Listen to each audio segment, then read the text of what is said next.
Hoje, no Sofá 89, a gente vai desenrolar uma ideia com os caras do Papa Roach. Eles estão na área desde 93, então tem muita história para eles contarem sobre carreira, sobre vida, sobre lançamento. Vai ser bem legal vai ser muito legal essa conversa. Fica aí.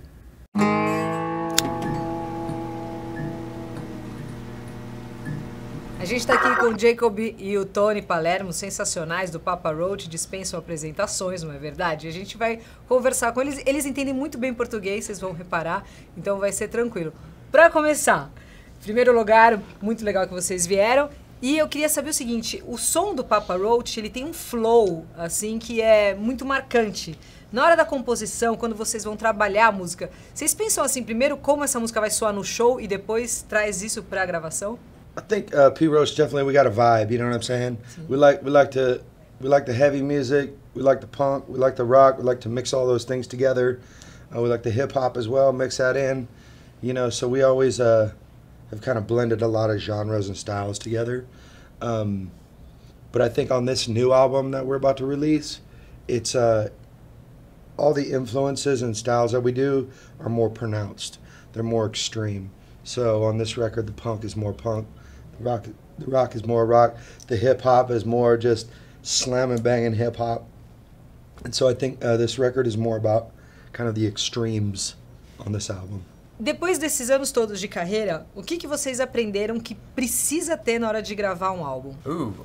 Well, we do a lot of road testing songs, you know, like seeing how crowds react, and that's something that we love to inject into the live shows, like something that makes people bounce, or you know, sometimes like a heartfelt lyric will make people cry, and then cry with happiness, sadness. No, yeah, we try and like just write music to play live, because that's the end all. That's our favorite thing to do. I think is to play live and to see people going off and like reacting is just it's the big payoff for us. Legal. O PH, ele é um locutor aqui da rádio, super fã de vocês, ele adora o Papa Roach, inclusive ele lançou Who Do You Trust um dia antes do lançamento mundial. E ele perguntou, e também Renegade Music, e ele perguntou o seguinte, qual dessas músicas reflete melhor como vai ser esse novo álbum? Yeah, it's our most eclectic record, so you know, back-to-back songs don't necessarily sound the same or in the same vein. We have a lot of different things, like Jacoby was saying earlier, different genres, kind of. So like a pop-punk song, you know, a poppy song. It's all over the place. Teve um filósofo street que escreveu o seguinte, me acorde se eu dormir, é uma letra deles, é a letra da última música. Me acorde se eu dormir, porque sou assombrado pelos meus sonhos chorando, mas eu não posso falar porque estou sufocando em meus dentes fortes. O que ele pode falar sobre essa letra? That song is inspired by a friend of mine. The song's about PTSD, post-traumatic stress disorder. So people that go through some traumatic shit in their lives, and how past trauma will come back and haunt you and really kind of put a fucking damper on your day, you know, on your life. And so, you know, we like to write music about the struggle through the darkness to get to the light, and that's one of those songs. Do you think the internet can worsen this feeling? Internet addiction, that shit is crazy. I'll find myself sometimes, I'm like, yeah, you're in a trance. They're like, Kobe. Yeah. Hey, we just asked you 5 questions. You're all, what? Yeah. Huh? It definitely is a thing. It's I find myself sometimes when I'm on the road, when I got time on my hands, I'll just be, I'm like, I gotta stop it. That's why I gave my dude my phone. I was like, take my phone, man. I just want to be here in the interview. Yeah. You know what I'm saying? But yeah, I definitely, when I go home, I take my phone, and I'm like, I literally sometimes for 2 to 3 weeks, I don't even touch my phone. Então ele tem um controle sobre isso, assim, sobre o vício? Yeah.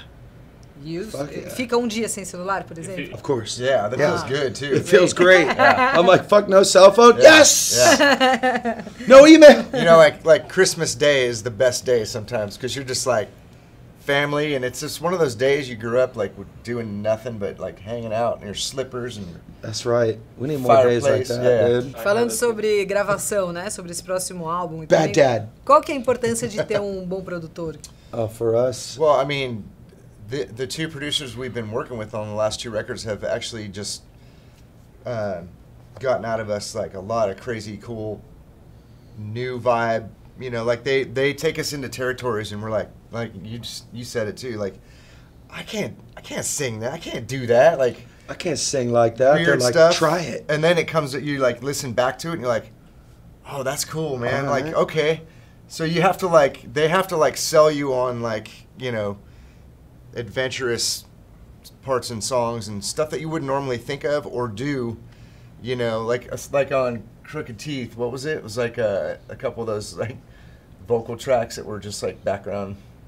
Or even just like the fucking 808 drop in the middle of the song. Yeah.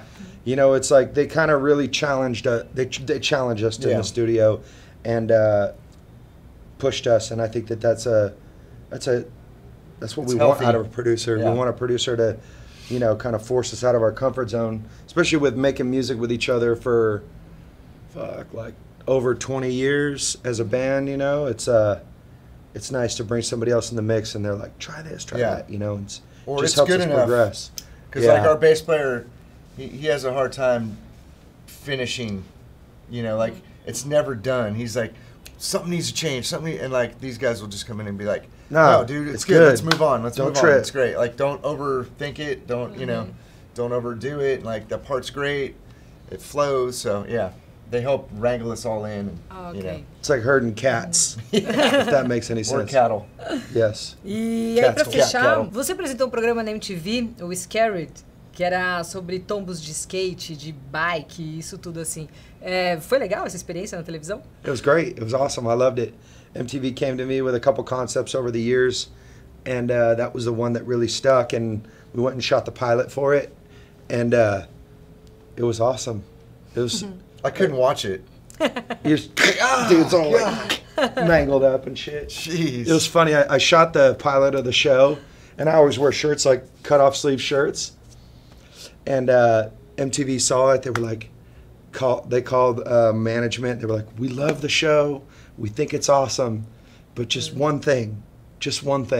And they're like, what? What's the problem? They're like, can you have Jacoby trim his armpit hair?